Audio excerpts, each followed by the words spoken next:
Olá, meus amores, tudo bem?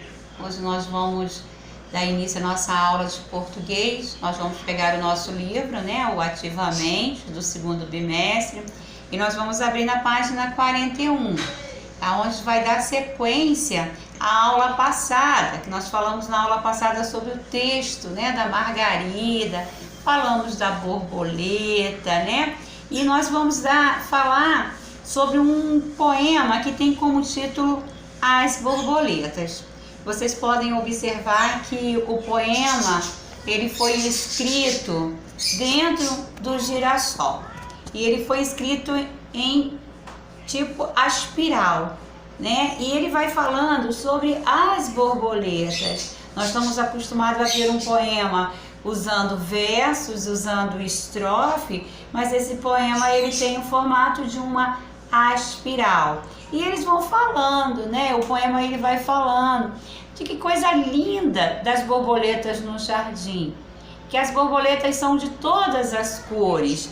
E você vai ler o poema vindo ele da forma espiral, tá? Tia Georgette não vai ler o poema, você vai ler esse poema e você vai me responder em que aspectos o texto A Margarida Friorenta, que foi da aula passada, é semelhante ao poema. O que o poema das Margaridas fala e o que o poema As Borboletas falam? Elas têm alguma coisa em comum. Será que elas falam de quê? Dos insetos?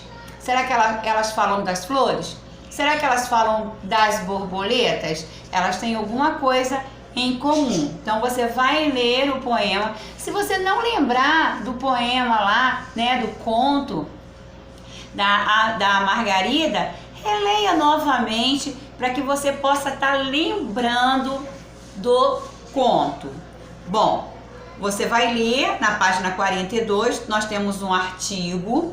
Um artigo quer dizer que é uma reportagem, tá? E vai falar sobre alguns fatos de algumas plantas carnívoras. Nossa, tia Georgette, plantas carnívoras? Sim, existem plantas, tá? Que elas se alimentam de insetos, tá? Então, plantas carnívoras ou insetívoras. O que é isso, tá? Tem um ponto de interrogação.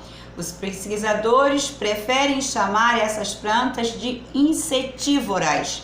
As plantas carnívoras, de verdade, elas são pequenas e são delicadas. Ela tem, em média, 15 centímetros, ó, 15 centímetros, bem pequenininha, tá? Elas só conseguem capturar e digerir minúsculos insetos, aqueles insetos bem pequenininhos, tá?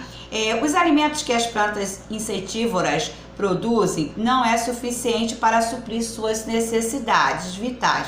Por isso, ela necessita completar, tá, a sua alimentação usando quem? Usando pequenos insetos. Então, nós temos na página 42 uma planta aí, tá, que ela é pegajosa, ela prende o inseto e nessa presa ela digere o inseto. Então nós temos aí na página 42 apenas uma curiosidade.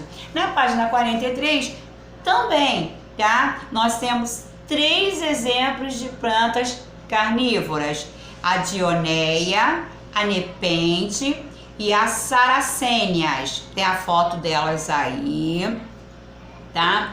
A dioneia, formiga, nós temos o exemplo de uma formiga sendo capturada pela dioneia. É uma planta popularmente conhecida como papa-mosca, tá? O Brasil tem uma grande variedade dessas plantas que atrai, prende e digere os insetos.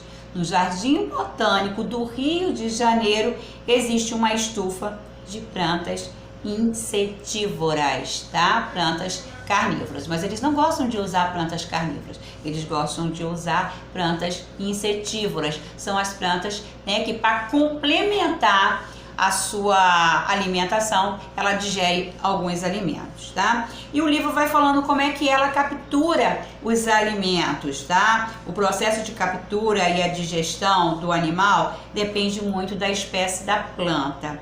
No caso de planta chamada Drosera, o processo é bem simples, pois possui folhas cobertas por pelos que produzem uma substância pegajosa, tá? Outras espécies é a Dioneias, tá? É ela lá em cima. Por exemplo, tem folhas que se alimentam fechando sobre o inseto que fica preso dentro dela. A folha está aberta, o inseto, né, encosta na folha, ela fecha a folha, tá? As nepentes, também nós temos exemplo dela aqui no livro, tá? E as seracênias, que nós também temos o exemplo aqui no livro. Olha só, as seracênias, né? Tão bonitinha, nem parece, né? Tem na extremidade da folha um cone que se enche de uma substância líquida com um odor de néctar. O inseto entra pela abertura e escorrega até o fundo e não consegue subir de volta. A planta produz umas enzimas que matam e digerem o animal parcialmente, tá? Então nós temos aí também na página 43 apenas um texto informativo. Na página 44 nós temos aí uma atividade, tá? Você vai procurar no dicionário qual é o significado de insetívoras. Insetívoras, o que é, tá? É aquele que nutre, tá? Que se alimenta de insetos. Extremidade, o que é uma extremidade? É a ponta em limite, né? A extremidade do nosso caderno, a extremidade da nossa mesa, da sala de aula. Então é aquela ponta, aquele limite, tá? E o que é enzinas? O que são as enzinas? É um fermento que é solúvel, tá? No número 2, observe as cenas da tirinha e escreva as falas das personagens nos balões. Então você vai criar, tá, uma fala dentro dos balões. O que será, né, que a professora está falando? O que será que o menino está falando? E o que será que o menino novamente está falando? Observe a expressão do rosto, tá? O que será que eles estão conversando? Lembrando de colocar o travessão, tá? Não esqueçam do travessão. Número 3. Na sua opinião, que outros insetos poderiam ser capturados pela planta carnívora? Que outro inseto? Será que é a formiga? Será que é a dona aranha? Será que é o mosquito? Quais os outros insetos que são uma isca bem fácil para essas plantas que gostam de se alimentar de insetos? Tá? Nossa aula vai parar por aí, porque nós também temos a nossa aula de arte. Faça o da página 44 com bastante atenção, leia mais um pouco sobre as plantas carnívoras, tá? E fiquem com Deus, um beijo no coração de vocês.